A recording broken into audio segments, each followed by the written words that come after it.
Hi, I'm Judie Hurtado. I'm a mystic and spiritual advisor and hypnotist. And I wanted to talk to you about hypnosis for a few different reasons. Number one, a few days ago, I received a download that basically told me that I needed to share and speak more about hypnosis. And I said, okay.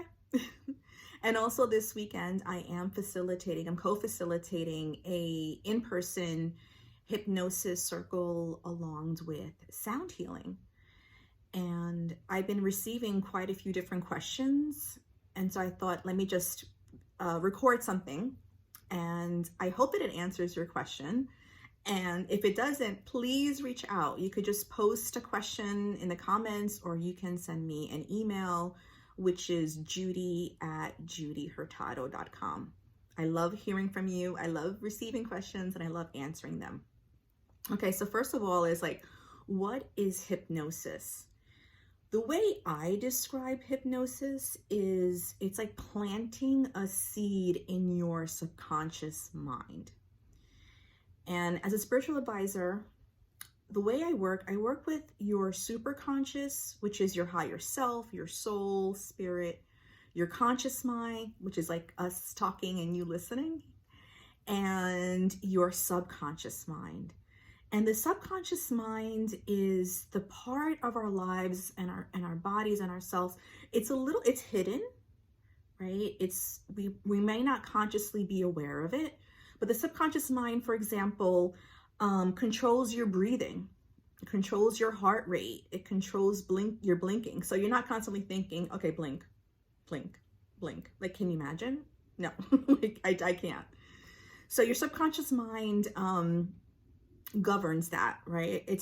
That's one of its responsibilities. You're not constantly thinking of it. It's also like when you are a child and you're learning how to walk, like once you learn, that's it. You've learned. So you're not consciously having to think about, okay, how do I get up from the sitting position to standing and walking? So that's one aspect of the subconscious mind. Your subconscious mind also holds on to beliefs and conditioning and stories that may not be serving you. Right? You may have like what we call like a limiting belief, something that maybe your parents told you or something that you saw, or whatever it might be. And it's so embedded and it's running your life and you're not aware of it, right? You're not aware of it.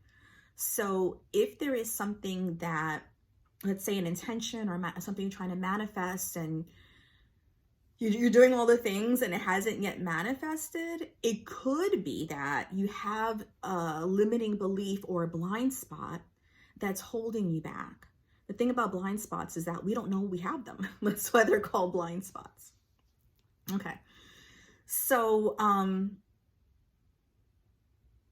so hypnosis to me is working with your subconscious mind. The subconscious mind is also called the great eavesdropper. So your subconscious mind it's like on 24 hours a day, 7 days a week. Even when you're sleeping, your subconscious mind is working, hence having dreams. So your subconscious mind is always observing, always listening, right? So one definition of hypnosis that I use, it's like getting into an intentionally deeply relaxed state. You're calm and relaxed but not falling asleep, right? So that to me is hypnosis. So just answering that, and I also have a list of questions that people have asked me that I want to quickly answer and address. So one of the things that I've gotten so many times is, are you going to make me bark like a dog or quack like a duck or do something that I don't want to do?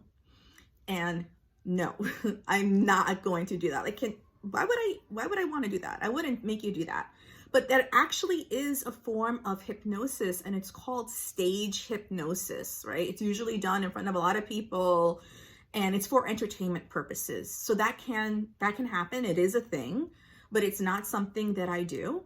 And then also one thing to please know that no hypnotist can make you do something that you don't want to do. It's just not possible. You won't do it. So the person who gets on stage and like barks like a dog, they would have done it without being hypnotized. They might say they wouldn't do it, but they would have, okay? So one of the things that's really, really important in the work that I do with my clients is to empower you.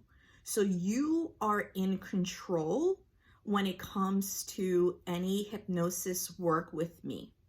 Whether it's a group work, so I do healing circles in person, I do circles on Zoom, I do one-on-ones on Zoom, and you are always in control. You are a sovereign being.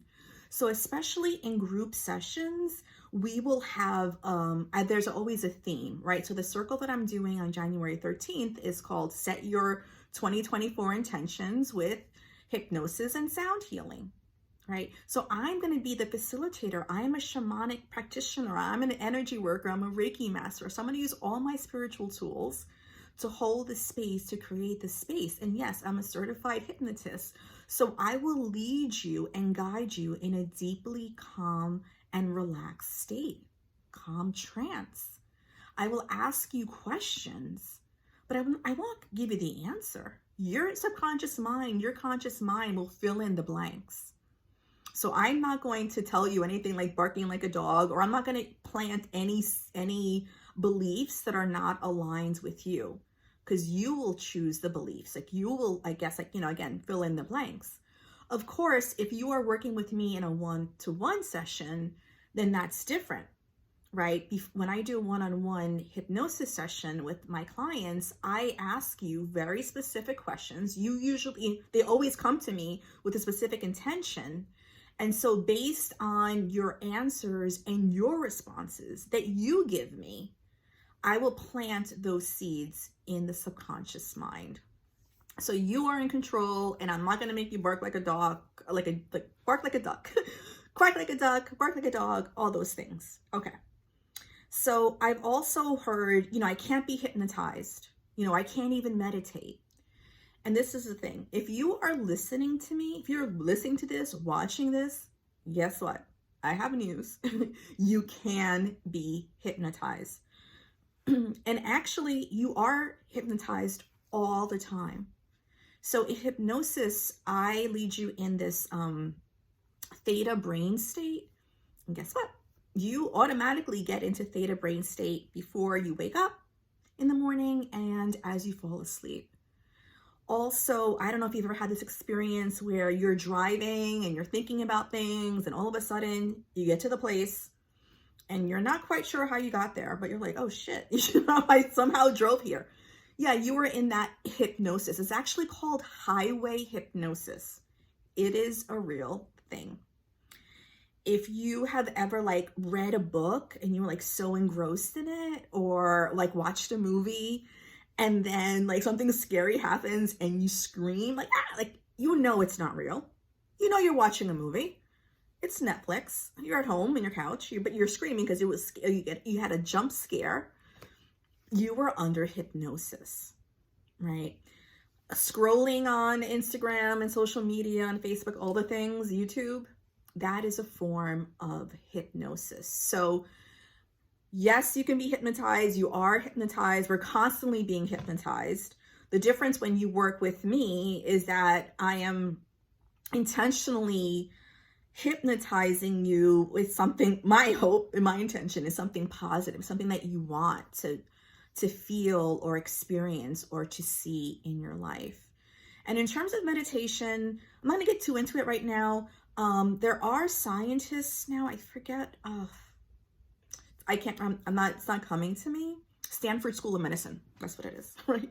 So they are able to put electrodes on people's brains, and they have discovered that certain parts of the brain are activated in hypnosis and meditation. So there are definitely similarities between the two, but there are also differences.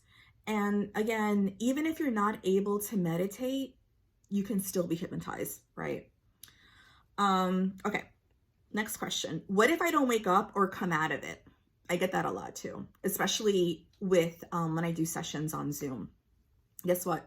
It's not going to happen. You will, I've never had anybody not wake up with anything that I've ever done. So let's just put it that way. And I should say, I haven't gone too much of my background, but I have been on this spiritual path, both like professionally and personally, for over 40 years. I have taken many classes and workshops and certifications in terms of hypnosis and subconscious mind healing and clearing and transforming. I have always, since I can remember, been fascinated by the power of our thoughts and why we think certain things and why certain things happen and or don't happen, and kind of have just led me into this path. I did work in corporate America, but I have been doing spiritual work as a practitioner and a facilitator for many years. Okay. So everybody has always woken up. And the way that I facilitate hypnosis is that my intention is to lead you in a more of a light to medium trance. There is like really deep hypnosis. I don't do that practice. Nothing that's anything wrong with it. It's just something I just don't do. Because my intention is that I want you to remember, like your conscious mind during hypnosis will remember certain things. So it's like I'm working with all your super conscious, your conscious, and your subconscious. So you will go into this like very medium, light trance. And let's just say you're online and then you fall asleep, which is possible, right? Let's say you fall asleep. Eventually you will wake up. You'll have to use the bathroom, or someone will call you, or you'll hear a sound outside. You'll wake up. So you don't have to worry about, never waking up or being hypnotized for the rest of your life. That's not going to happen. Okay, the last thing that I get asked a lot is like, what will I feel? So in hypnosis, like everyone's different. So I don't want, I can't really say you're going to feel X, Y, and Z. It's a little different for everyone. Most people feel very calm and relaxed. Some people tell me they feel like really rejuvenated or energized. I've had people tell me that they feel different. They're like, I don't know what happened, but they can't say what it is, but they feel a little bit different. And that's because I also say after we plant the seed in the subconscious mind, you do need a little period of integration, right? Especially if it's like something that you've been really wanting and desiring, and now it's like, yes, it's coming, it's happening. You're giving your subconscious mind a new responsibility, and then it's up to you, right, to take the next steps. So this feels complete. But again, as I mentioned, if you have any other questions, please comment below or send me an email, Judie@judiehurtado.com. I am feeling like I will be sharing more about hypnosis. This is just like a tiny little snippet. There's a lot more I can share, and I would love to share with you some amazing success stories that I've had and my clients. And, hypnosis is like, I'll just end with this. It's like the magical and the practical, right? So hypnosis is very magical work. And then the practical pieces, like you're giving like I said, I mentioned your subconscious mind a new responsibility, a new job. Then it's like, ooh, let's make this happen. Once it's planted in your subconscious mind, it has a greater possibility, a greater chance of manifesting. That's why sometimes affirmations, that's also people say affirmations don't work. Yeah, they might not, because you're working with the conscious mind, right? To go in deep. I love going in deep. I want to go in deep. I want to go into the root. I want to plant the seed, right? So I always think about that. Planting the seed, planting the belief, and then you water the seed by taking certain actions. And these actions are supported because you planted the seed in your subconscious. So I hope all of that makes sense. I would love to work with you. Again, feel free to reach out with any questions, and I will talk to you soon. Sending you so much love and blessings.